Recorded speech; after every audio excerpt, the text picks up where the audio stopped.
तुलसीदास जी हनुमान चालीसार पंचम दोहारे लिखिछंती कांधे मुंज जनेऊ साजे। कारण हनुमान जी सबुबले निजको एक शिष्य भाव मानिछंती। हनुमान जीवन रे जे कही आसीछंती से समस्तଙ୍କଠୁ କିଛି ना କିଛି शिक्षा नैछंती। से नारद मुनिଙ୍କଠୁ संगीत शिक्षा और अंगवाहन ऋषिଙ୍କଠୁ धनुर्विद्या शिक्षा करथिले। प्रभु श्रीराम मध्य निजे हनुमान को ब्रह्म विद्या शिखाइथिले। जहा परे से सनक सनातन सनंदन और सनत कुमार को शिक्षा देथिले। और हनुमान जनेऊ धारण करने सिद्ध करे कि हनुमान सर्वदा निजको एक शिष्य ही मानती।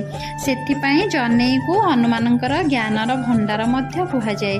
ब्राह्मण मानकु मध्य एथिपाई जनेऊ धारण करा जाए कि जहा सिद्ध कराए कि सेमाने निजको सर्वदा शिष्य भावे मानिबा उचित।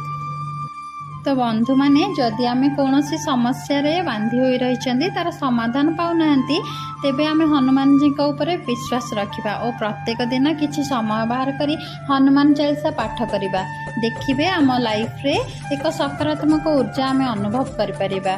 तो ये वीडियो माध्यम रे मु हनुमान चालीसार प्रत्येक चौपाईर मीनिंग को शेयर करे। आपण माने ये वीडियो निहाती देखंतु और मो चैनल को सब्सक्राइब करंतु। जय